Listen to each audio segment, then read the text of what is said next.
Ladies and gentlemen, I have a very exciting review to do for you today.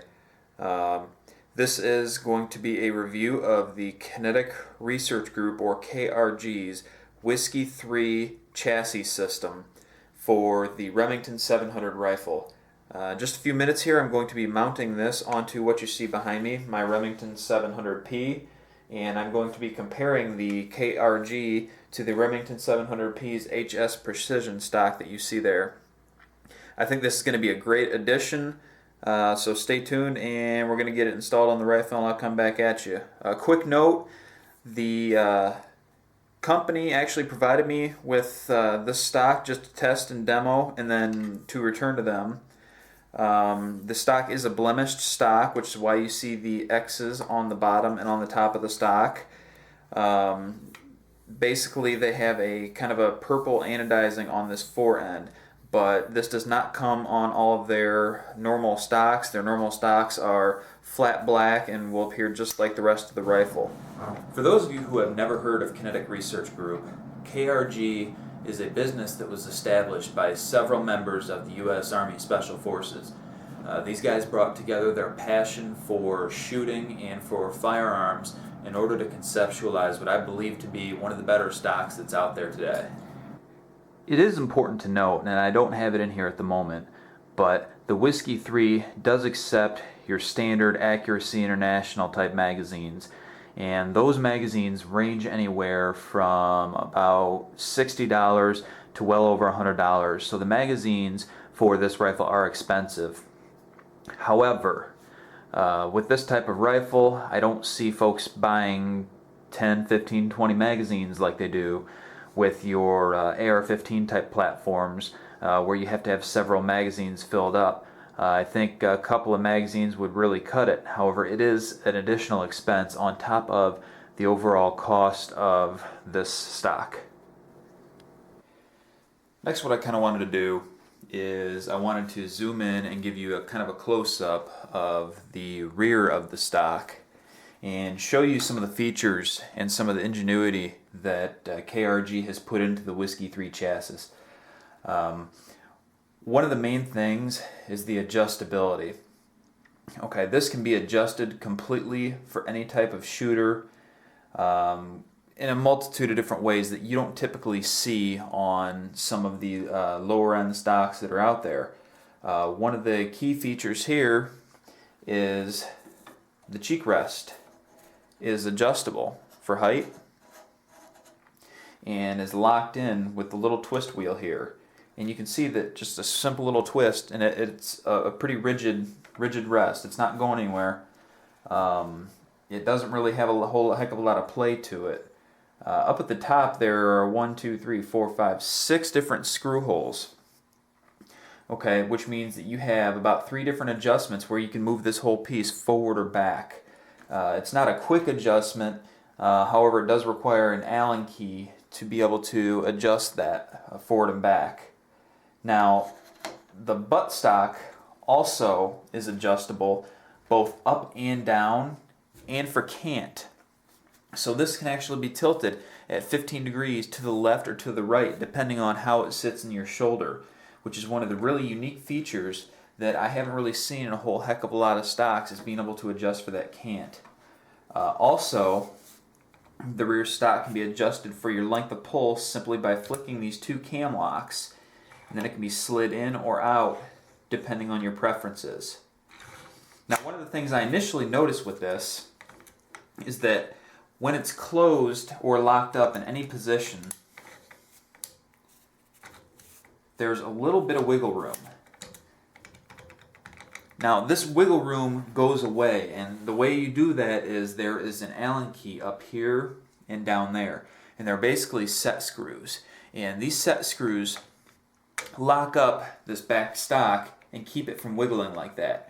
So what KRG recommends is that you either set the rear stock and then tighten down the Allen keys so that it's one rigid solid stock, or what you do is you purchase thumb screws that will fit in here so that you can hand tighten it if you're constantly adjusting the length of pull for different shooters. One of the things that I think is just really cool about this whole stock is just the skeletonized appearance. And what they've done is to reduce weight and to give their stock a very unique look. They have cut out all these different spots in here, and they have recessed some of the cutout areas there, and this is where their logo is right here. So what it gives it is a really unique skeletonized look that I think is going to be extremely popular among shooters, just for both the weight reduction and for the looks of the rifle. Now down here on the bottom is a, well, I call it rubber. It's a rubberish plastic pad, and KRG calls this their bag rider. And the idea behind this is that basically this is just a component that sits on top of your bag, your rear bag, in order to adjust your shooting position. However, as you can see, what I'm doing here is you can cup this in your hand, and with a little bit of a squeeze,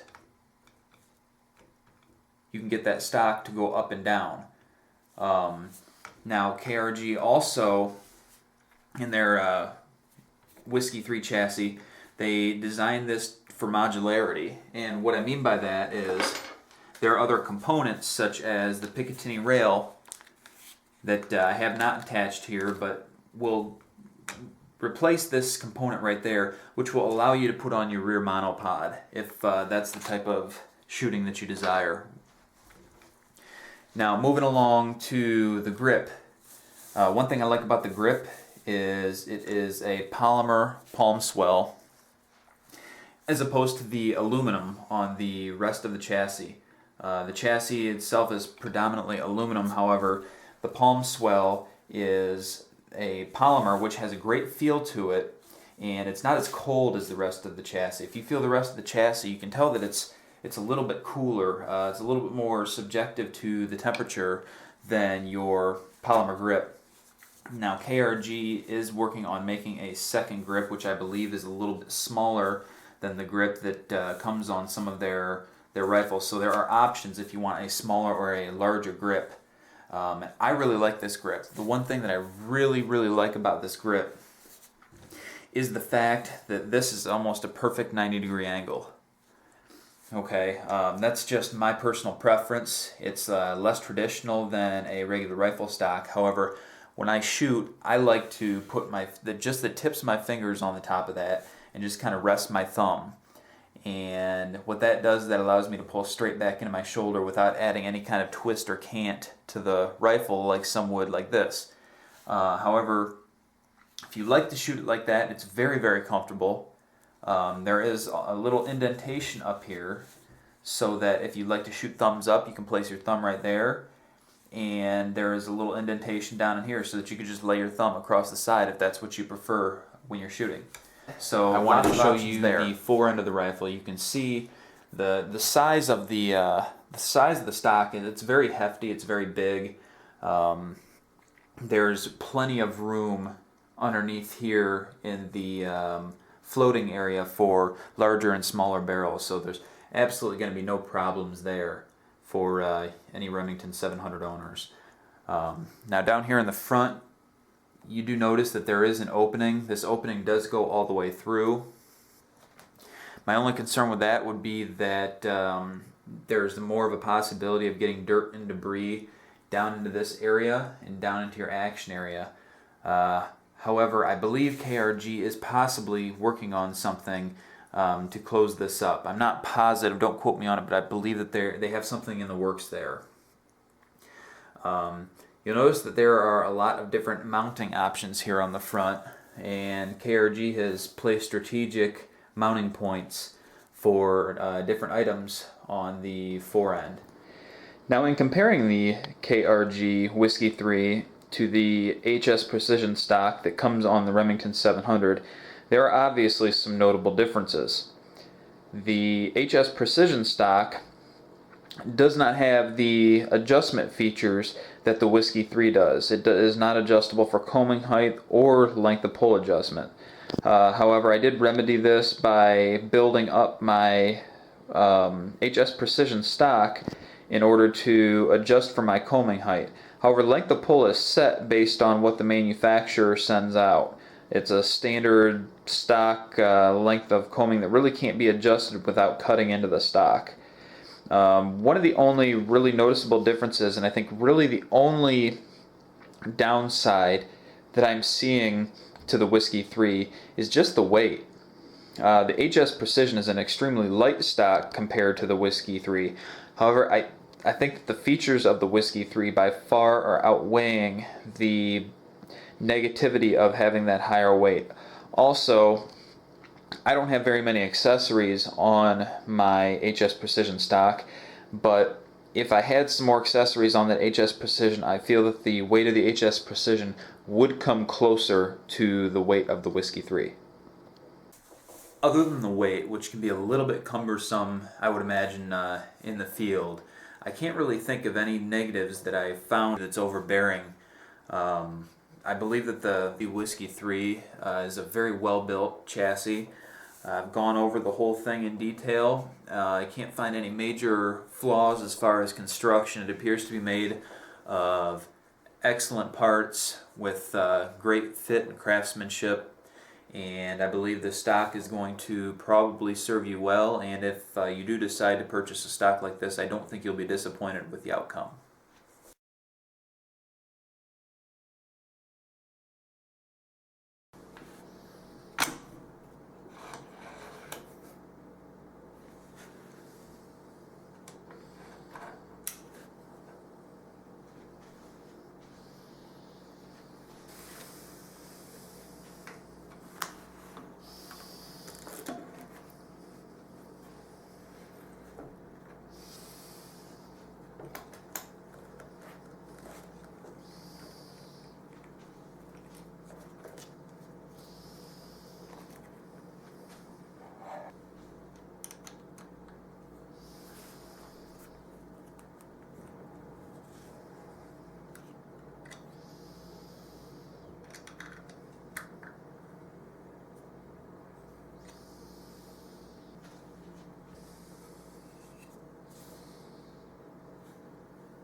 And there we have it.